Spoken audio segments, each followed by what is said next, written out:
Assalamualaikum. Nama saya Wan Nur Hasliza binti Wan Hassan. Nombor matriks 266411 daripada Grup E, PACE Kota Baru. Saya akan membentangkan tugasan individu yang GMGF 2014 Ekonomi dan Pembangunan yang bertajuk Kemiskinan Bandar. Kemiskinan tidak dapat ditakrifkan secara tepat dan mutlak kerana ia sesuatu yang subjektif. Kemiskinan selalu dikaitkan dengan kekurangan sumber pendapatan yang menjadikan seseorang individu tidak dapat menyediakan keperluan harian isi rumah. Miskin bandar terjadi disebabkan keadaan sosioekonomi yang dihadapi setiap negara. Semua negara maju mempunyai rakyat yang hidup dalam keadaan miskin.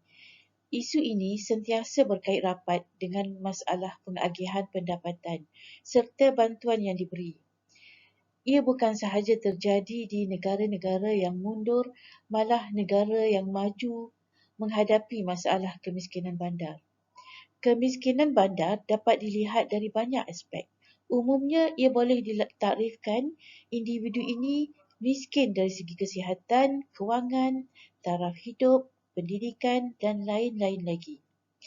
Individu atau isi rumah yang dikelaskan miskin bandar dari aspek kewangan berdasarkan kekurangan dan pendapatan bulanan rumah yang mengikut pendapatan garis kemiskinan iaitu PGK atau ia lebih dari PGK tetapi masih tidak mampu menampung kos perbelanjaan yang tinggi di bandar.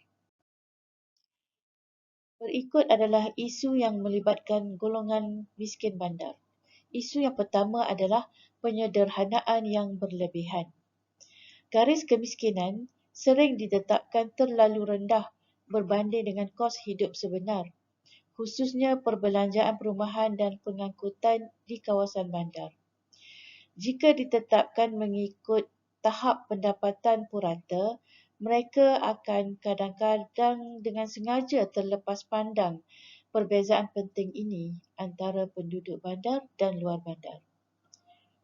Aspek kehidupan bandar seperti tol dan minyak memandangkan keadaan di bandar yang sentiasa sibuk, serta perbelanjaan kanak-kanak juga tidak diambil kira. Kos penyewaan rumah juga sangat berbeza seperti di luar bandar. Dalam erti kata itu, garis kemiskinan adalah sangat cacat.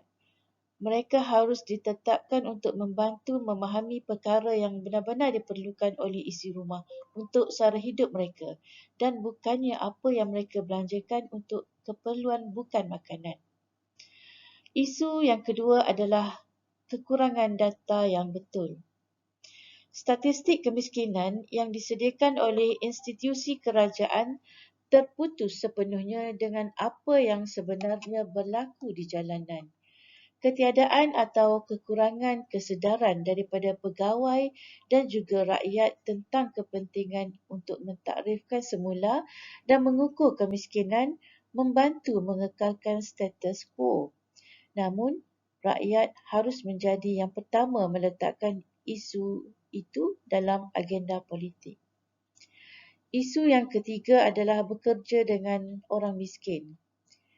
Sebilangan besar penduduk kota yang kehilangan tempat tinggal atau tinggal di rumah tidak rasmi dan tidak berdaftar menjadikan keputusan tinjauan dan sebarang anggaran kemiskinan bandar sangat berat sebelah dan data diperolehi adalah palsu. Institusi negara harus berusaha untuk membantu pihak berkuasa tempatan dan rakyat, bukan sahaja kerajaan dan organisasi antarabangsa mereka. Seterusnya adalah isu persekitaran yang tidak selamat. Kebanyakan kemerosotan alam sekitar berkuat kuasa disebabkan oleh cara golongan pertengahan dan atasan biasanya menggunakan berlebihan bersama-sama dengan isu pengeluaran perindustrian yang kedua-duanya mengakibatkan pelepasan sejumlah besar sisa yang merosakkan sumber asli, air dan tanah khususnya. Seterusnya, air yang tercemar. Dalam banyak kes, Masalahnya bukanlah masalah alam sekitar, tetapi hanya bersifat politik kerana golongan miskin dinafikan akses kepada air segar dan tercemar apabila kerajaan enggan melabur dalam sistem bekalan dan rawatan air yang bocor secara besar-besaran. Bagi kawasan yang terlalu sesak, nampaknya kebanyakan bandar sebenarnya mempunyai tanah yang tidak digunakan atau kurang digunakan untuk menampung lebihan penduduk berpendapatan rendah. Okey, isu seterusnya adalah tiada penglihatan jangka panjang. Banyak agensi antarabangsa tidak benar-benar mengambil sebarang langkah aktif untuk meningkatkan akses kepada air, penyediaan sanitasi, penjagaan kesihatan, kutipan sampah dan lain-lain. Sebabnya sebenarnya obsesi mereka terhadap projek dan bukannya perkongsian. Ia sentiasa mengenai keputusan serta-merta dan bukannya menghasilkan visi jangka panjang untuk membina sesuatu yang berkekalan. Terdapat 3 kategori kelemahan isu rumah bandar. Kategori yang pertama adalah isu rumah ini mempunyai aset tetapi tidak dapat memenuhi keperluan asas. Kumpulan itu memerlukan bantuan untuk keluar dari kemiskinan. Yang kedua adalah meningkatkan. Memiliki pendapatan dan kemahiran untuk meluaskan peluang ekonomi boleh mengambil tindakan positif. Contoh, melabur dalam pendidikan anak-anak, membeli insurans kesihatan. Yang ketiga, merosot. Orang yang mengalami pelbagai kelemahan pada masa yang sama seperti kesihatan yang lemah, hilang upaya, pecah rumah dan lain-lain. Terdapat beberapa cara mengatasi kemiskinan bandar. Antaranya melalui program peningkatan pendapatan.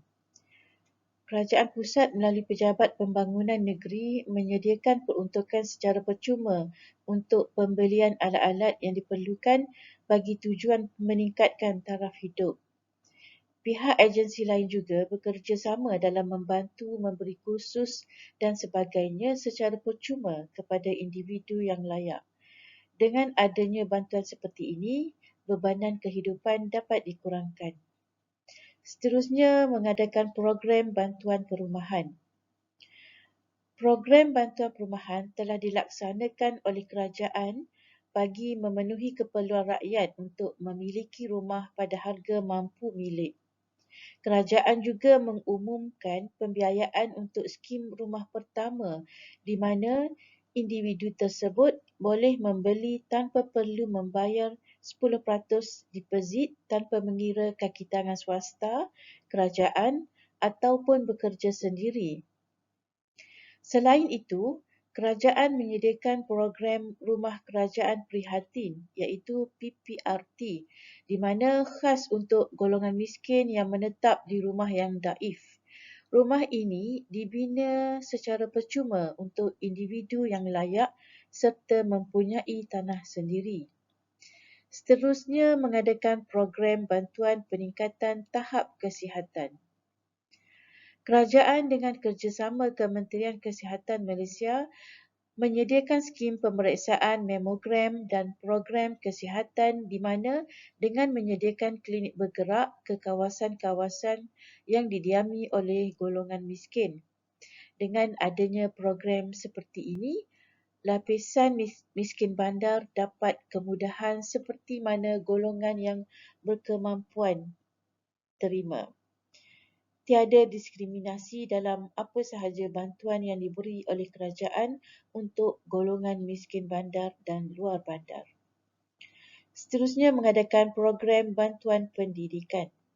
Kerajaan juga menyediakan program penjanaan dan beasiswa pendidikan bagi meringankan bebanan rakyat dalam berbagai aspek tanpa mengira etnik dan sebagainya.